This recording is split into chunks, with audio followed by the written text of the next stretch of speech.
Famous Catholic scholar Hans Kung suggests that belief in Satan and demons are a piece of outdated medieval thought, and when believed by Christians it, quote, throws away all credibility for theology and the Church. Is he right? Is the influential German scholar Rudolf Bultmann right when he says, quote, it is impossible to use electric light and the wireless and to avail ourselves of modern medical and surgical discoveries and at the same time to believe in the New Testament world of spirits?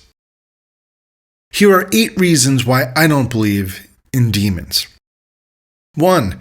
My everyday experience doesn't include demons. I have yet to witness instances where individuals who are blind, deaf, epileptic, seriously ill, or schizophrenic experience instantaneous healing through the command of someone casting out a supposed demon. Among my many numerous Christian acquaintances, perhaps only a fraction, maybe even 0.2%, claim to have encountered such occurrences or heard about them from a faraway place, and even those cases are really hard to believe. This limited first-hand evidence leads me to question the validity of the belief that millions of demons are purportedly roaming the earth, causing chaos in people's lives, and being the sole explanation for certain physical, mental, and emotional ailments. And additionally, if the Christian aim is to be like Jesus, and Jesus went around driving and casting out demons, many times by rebuking and actually speaking to demons that we see in the biblical text, then why do I not know any praying and fasting Christians who are like Jesus in this respect? Why aren't my Christian friends clearing out hospitals in Jesus' name?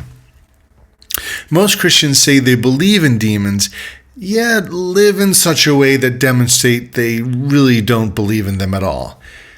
I mean, isn't faith without works, isn't it dead? And if a person has not cast out demons or even thought about them in the past month, lack of works, then perhaps they don't believe in them in the first place, lack of faith. If a person believes in demons and believes that demons are primarily responsible for causing some people to be deaf or dumb or blind or paralyzed or mentally ill, etc., that we have seen and read in the Bible, then shouldn't they be doing something different with that knowledge? If they are indeed Christian, seeking to follow Jesus' example, then like I said, they should be going out to the hospitals and going out to where people are sick and doing what Jesus did, casting out demons, doing it more often. I mean, it seems like Jesus did that quite frequently.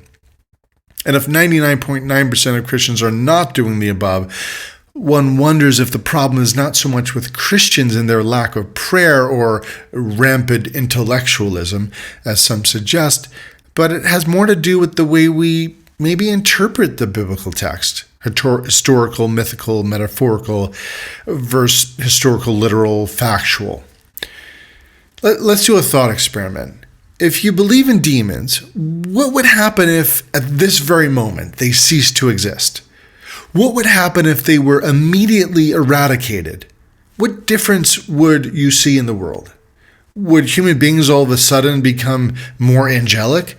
Would the murder rate drastically decrease? Would people be kinder and more compassionate towards one another? Would mental illness cease to exist? I'm just not convinced life as we know it would be much different. And since most Christians by their actions do not acknowledge the demonic realm and live in a way as if they really do exist, then perhaps it wouldn't make a difference in Christian practice if they exist or not. That's my first point. The second point is emotional suffering has too often been deemed as demonic. This is my second reason. As a licensed therapist, I have been appalled by how many Christians, particularly those in the charismatic and Pentecostal traditions, have handled emotional suffering. Many Christians point to people's debilitating emotional experiences and say, "See, that's a tormenting demon of depression." My problem with that view is that Jesus didn't give us examples of casting demons out and healing people who are anxious or depressed. I mean, for the most part, Jesus exorcised people who were healed of severe physical ailments. Even the Apostle Paul's casting out demons using aprons and handkerchiefs, no less. Very odd examples. They coincided with curing illnesses, for example, in Acts 19:11, which many assume to be physical in nature. I find people's blaming demons and projecting their emotional maladies on literal physical demons to be old school superstition. For example, recently a dear friend gave an example of someone who was complaining of hearing loss and ringing in the ears and pain in her legs that made her feel like she was, quote, carrying lead in them. Additionally, she said her friend was suffering from immense guilt. So all these symptoms led her and her friend to the conclusion that she was suffering from, and I quote, a tormenting spirit. Spirits don't need to torment the souls of people. Living our everyday lives in this beautiful chaosmos provides plenty of fodder to cause severe internal struggles and tormenting unconscious conflicts, which can then wreak havoc on our minds, bodies, and relationships. From a psychological and neurobiological perspective, neither guilt, hearing loss, ringing in the ears, and pain in the legs that make people feel like they're carrying lead is due to a tormenting spirit. That is easily explained by debilitating anxiety, which when experienced in the smooth muscles and the parasympathetic pathways, including cognitive perceptual disruption, that can cause people to feel the above kind of somatic symptoms. That is just science at this point. As a therapist, I've had people experience the same somatic anxiety symptoms in my office.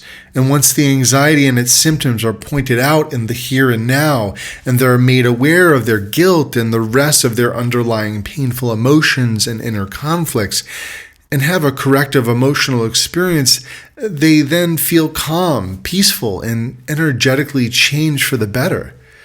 Their symptoms in recovery had nothing to do with demons needing to be exorcised. And I can see how people could express their emotional experiences in a metaphorical manner. For example, a person's painful emotions and uncomfortable somatic symptoms can be experienced as debilitating and feel like, if you want to use that phrase, a tormenting spirit. One can use that phrase and not believe in literal demons. But there are other very rational explanations for what is going on. And I do believe a neurobiological explanation is, well, just as spiritual an explanation is one that involves metaphysical entities that we can't say that are called demons who are fallen angels from. You get the point. And as a side, I want to point out that seeing a person shaking, writhing in pain, groaning, jerking, and making guttural sounds is not a sign of demons. I have been a part of, for example, somatic group therapy experiences where we engaged in practices intentionally to trigger trauma that was trapped in our bodies, and all of those signs were present. They are all ways that we can release trauma. Even gazelles, after being chased by a lion, shakes afterward as an involuntary manner to release the trauma of the event. I want to end this section, or this sort of reason that I give, with one nagging question. Why do some people of faith believe that if a person has schizophrenia, they are demon-possessed? That was true. I have a brother who has schizophrenia. Same that was said of him. They thought he had demons. And if they do think that, then why does the mentally ill person become stabilized after medication? Is antipsychotic medication a demon's kryptonite? So let's move on to my third reason for doubting in demons. History teaches us that we should be wary calling people's experiences demonic. Throughout history, some thought all diseases and physical ailments were caused by demons. Certain plants were thought to rid people of demonic oppression and possession. Charms and chants and religious behavior were believed to ward off demons too. Here is a medieval treatment rooted in superstition. This is found in the History of Psychology textbook. If an elf or a goblin comes, smear his forehead with salve, put it in his eyes, cense him with incense, and sign him frequently with the sign of the cross. That was real. Potions were chosen for their presumed ability to drive out an indwelling demon. Back in the day, patients were encouraged to drink bitter and offensive substances, including the saliva of a priest or wolf dung, to combat the forces of evil. And what is wild is some of the same beliefs above are still believed by some people today, especially those in some indigenous cultures. So yes, people have had some strange ideas. We still do. However, to be fair, there's no doubt that in 100 years from now, we will be considered ignorant for some of the things that we believe. Tragically, false and superstitious beliefs have consequences. And throughout history, people who are mentally ill were thought to be demon-possessed and subjected to cruel treatment and sometimes torturous exorcisms. And of course, sometimes it worked. The placebo effect is powerful, but most were performed to no avail.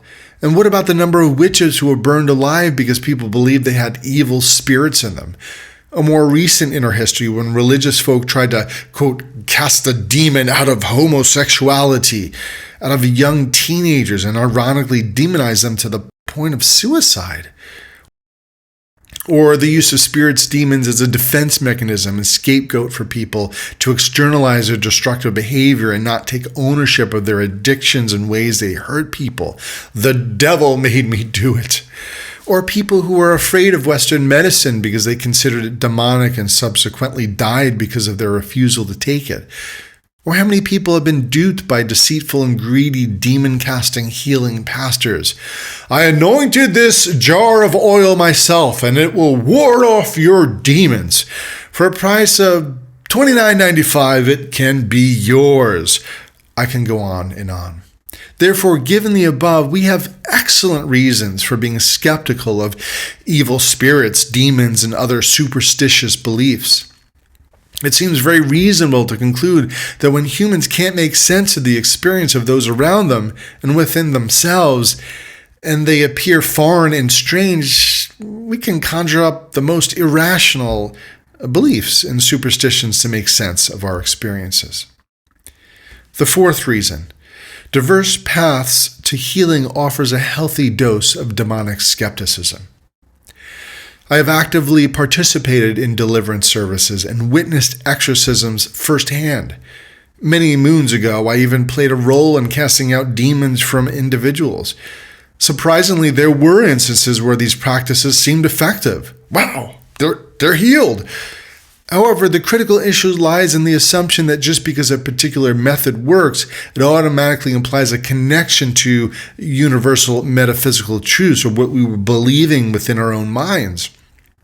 Isn't it curious that various issues, ranging from emotional pain and addictions to mental anguish and hearing voices, can be addressed through different means?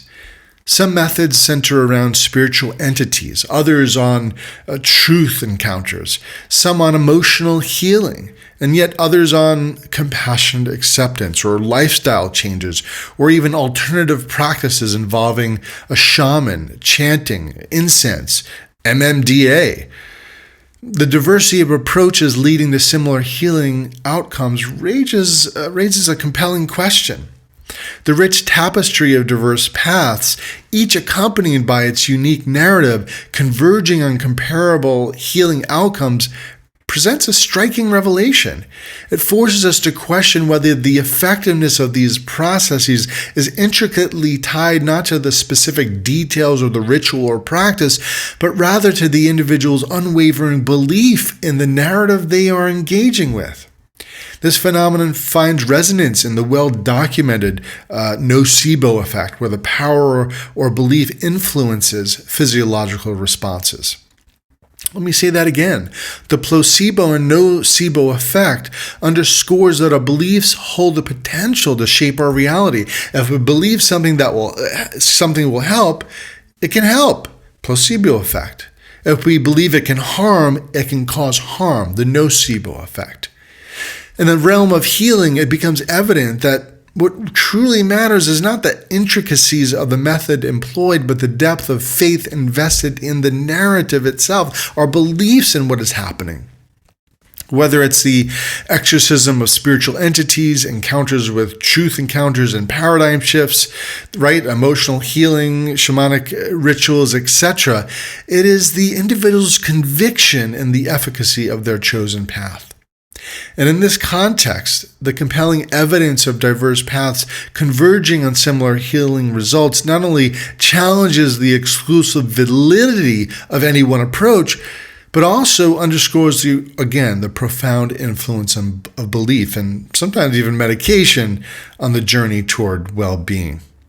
So the intriguing question arises: is it truly the act of casting out demons that facilitates healing, pointing to some objective truth there, or is it the power of belief and conviction?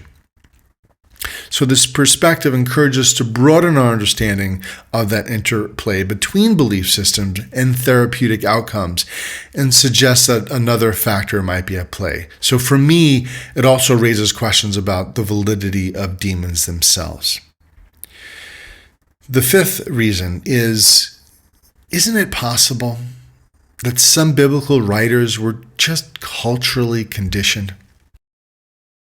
So are the biblical examples of Jesus and his disciples casting out demons literal and historically accurate accounts, or are they better understood as historically birthed myths and metaphorically rich grand stories conjured up by human imaginations and maybe in part by real experiences, but birthed in a very different culture than our own, which point to more profound spiritual truths about the human predicament? Is it possible that the biblical writers, including the astute physician Luke, interpreted Jesus' healing through the grid of their worldview? For example, if we visited people in biblical times, would it be likened to visiting some cultures today? There are stories of Western doctors who traveled to developing countries and healed people through mysterious and ritualistic touching, right, from the vantage point of those people. Right, this physical assessment that was given them, and this magical herbs, which were really just medications. But if asked, the indigenous people truly believed the Western miracle worker healed their sick loved ones by ridding them of demons of sickness. But we know the well-trained doctor just gave them the tried and true medicine, right? Is it possible that Jesus really did help and heal people, but how they made sense of it was through their own worldview at the time? For example, in Mark 9, it is a narrative describing Jesus rebuking a spirit and casting out of a boy who clearly was prone to epileptic seizures, although that's not what the text says. But while it doesn't say the boy was suffering from epilepsy, the text says the boy, quote, has a spirit that makes him unable to speak, and whenever it seizes him, it dashes him down, and he foams and grinds his teeth and becomes rigid. Mark 9:17-18. That definitely sounds like someone who has a seizure, and many commentaries interpret it as the boy suffering from some kind of epilepsy. And what is really interesting is that Matthew 17:15 uses the verb seleniazomai to describe the boy. That literally means, in the Greek, moonstruck, or affected by the moon in some manner.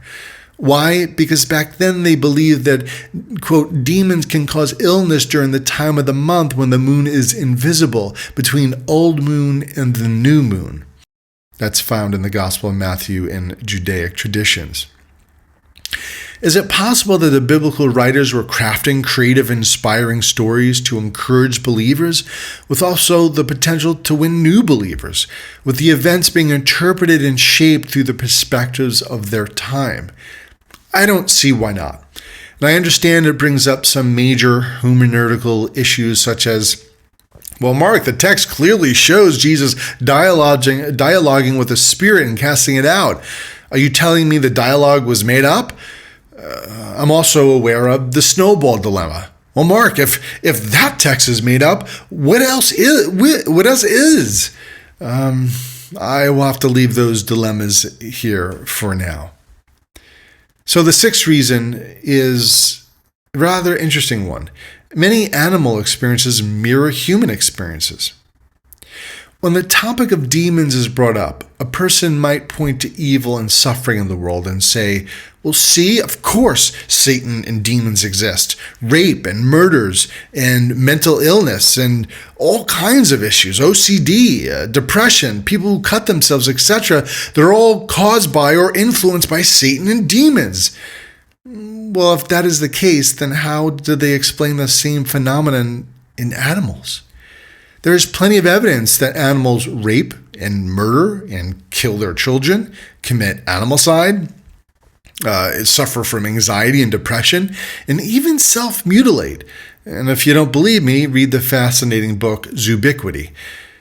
Would you say that animals experience the above because they are possessed or influenced by demons? What about insects? If a swarm of insects killed another group of insects, was that due to demonic influence? The notion that we would say that demons cause animals and sometimes insects to do the very things that humans do is a wild stretch of the imagination. So if animals are not possessed or influenced by demons when they experience such terrible emotional and physical realities and maladies, then why, when humans experience the same things, are they determined to be so? And again, would all animals instantly become more peaceful and less prone to killing each other or other animals if demons instantly cease to exist? If not, then why would humans? And if they wouldn't, maybe demons do not exist. The seventh reason is God really can't be that cruel and incompetent. Let me explain. The notion that a loving God allows evil demons to cause humans considerable mental, emotional, and physical pain, even contributing to their death, and yet has the power to stop them is a completely insane idea. It appears to be downright reckless and monstrous child abuse. Would we let evil and treacherous monsters hurt our children, especially if we had the power to stop them? Of course not. Certainly, we can't be more loving than God. And additionally, if demons cannot repent, why I'm not exactly sure, then what is the point for a loving father to keep them around? To hurt human beings? I mean, he's going to forcefully gather them up and eradicate them anyway in the end times, supposedly, right? It is just really hard to believe a loving God would willfully allow them to hurt people in creation. And if there really has been a battle going on for thousands upon thousands of years between angels and demons, then wouldn't the greatest and most powerful commander-in-chief, God, and God's angels would have been able to destroy them or lock them up by now? Is God that incompetent of a leader and his angels that weak that they couldn't defeat them many years later? It is just too big of a plot hole in the story that I cannot reconcile. And let me get to the last reason. And the last reason is simple. The onus really, I think, is on humans, not demons. Sorry, but it's on people. Most harm is caused by individuals and systems and structures of oppression, again, constructed and reinforced by humans. If demons existed, which I do not think they do, and hypothetically, again, they were eradicated from the earth, human beings would still do the horrific and selfish acts that they do. And behind evil deeds are not demons, but people who take their free will and make unwise, destructive, and sometimes outright evil choices. Human beings who lust after prestige and power and pleasure and possessions, no matter what the cost, are likened to animals who obey only their primitive instincts. And if we want to call that demonic or diabolical, any attitude, behavior, system, and structure that are contrary to love, then I'm cool with that in a symbolic, metaphorical way. It's actually a powerful word. I just don't think that believing in fantasy does the world any good, especially if it diffuses human responsibility. And I'm also reminded that Jesus wisely said, "For out of the heart come evil thoughts, murder, adultery, sexual immorality, theft, false testimony, slander," in Matthew 15:19-20. So therefore, demons should not be blamed for the evils we see in the world.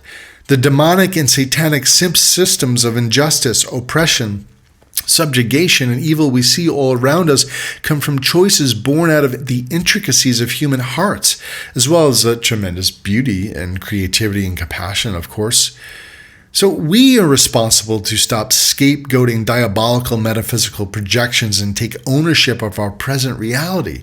We are responsible to stop projecting the dark dynamics we have lurking in our hearts onto entities we cannot see. And I believe we are called to engage in a tough task of self and community reflection, surrendering and submitting our hearts to love.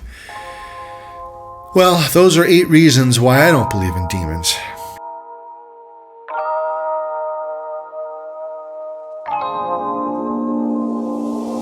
Let me know what you think in the comment section. I'm just doing my best to make sense of the data that I have before me. Take care and wishing you well.